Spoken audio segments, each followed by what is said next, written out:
When a low-budget Southern Road picture rolled into theaters in the summer of 1977, nobody at the studio was betting big on it. No prestige cast, no serious story, no awards buzz. Just fast cars, dusty highways, and a premise so simple it barely fit on a napkin. What happened next became one of the most shocking box office stories of the entire decade, and the journey to get there was every bit as wild as anything that ended up on screen. It all started with something completely real. Back in the mid-1970s, a certain popular beer brand wasn't legally sold east of the Mississippi. That single quirk had quietly created an underground culture of cross-state smuggling runs, with ordinary people willing to bend the law just to get their hands on a cold case. A stuntman named Hal Needham caught wind of this and immediately saw the movie hiding inside it. A ticking clock, a long drive, the law breathing down your neck, and cargo nobody was supposed to be carrying. He didn't need much more than that to start writing. Getting the right lead proved to be both the easiest and hardest part of the process. Burt Reynolds was the obvious choice in Needham's mind. The two went back years, bonded by friendship forged through dangerous situations on film sets. But when Reynolds read the early draft, his reaction was brutal. He told Needham flat out it was the worst script he'd ever come across. People in Reynolds' circle agreed. "Walk away," they said. "This isn't worth your reputation." Reynolds ignored all of them. He didn't sign on because the script impressed him. He signed on because he trusted the man behind it. That personal loyalty ended up being one of the most consequential decisions of both their careers. Then the money situation got complicated. Days before cameras were scheduled to roll, the studio slashed the budget significantly. Needham had to rethink almost everything overnight. A large portion of what remained had already been committed to Reynolds' salary, leaving almost nothing for anything else. What could have been a disaster became an accidental creative advantage. With no resources to overthink anything, the cast and crew developed a loose, spontaneous working style that became the film's defining quality. The car itself was cast almost as carefully as the humans. A sleek black Pontiac became so central to the film's identity that audiences couldn't separate the vehicle from the character driving it. Several units were destroyed during filming, but every crash bought something priceless in return. When the movie opened, dealerships across the country were suddenly fielding more requests for that specific model than they could handle. The car had become a cultural symbol overnight. The casting battle over the villain role was one of the more fascinating struggles of early production. Studio voices weren't enthusiastic about Jackie Gleason for the part. There were concerns his theatrical style might be too big, too unpredictable.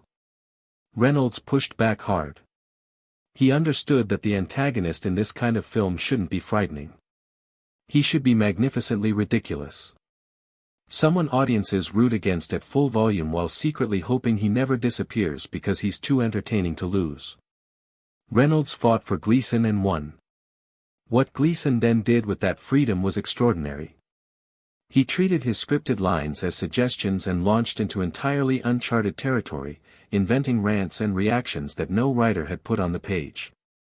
The crew watched in a mixture of panic and delight, never sure what was coming. Needham kept the cameras rolling through all of it. The character's temperament was also drawn from a real person in Reynolds' own life, someone with a well-known reputation for colorful language and a hair-trigger temper. Reynolds shared those stories with Gleason, who absorbed every detail and inflated it into something unforgettable. The female lead was fighting her own battles coming in.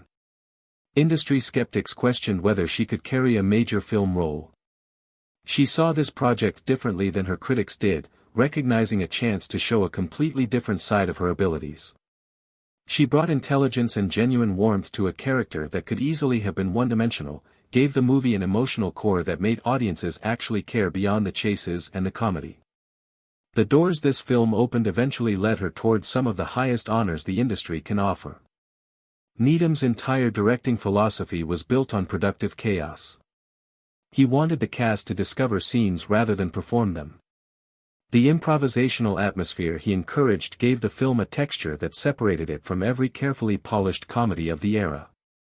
When you watched the characters talk to each other, it doesn't sound scripted because most of it genuinely wasn't.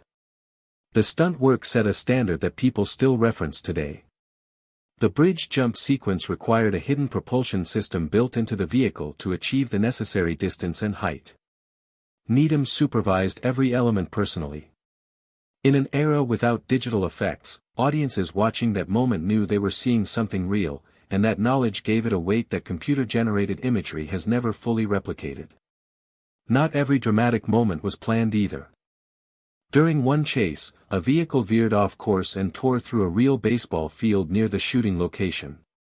After the initial panic subsided and everyone confirmed nobody was hurt, Needham reviewed the footage and recognized it was exactly the kind of raw energy the film was built on.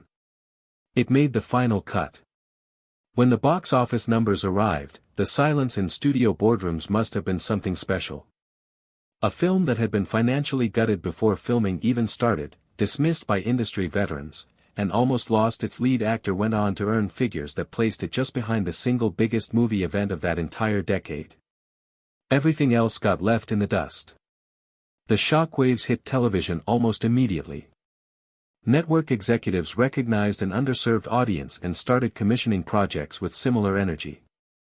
Southern settings, fast vehicles, charming characters operating at the edge of the law. An entire wave of programming followed, and the shape of American television for the next several years quietly shifted as a direct result. Nearly 50 years later, the engine is still running.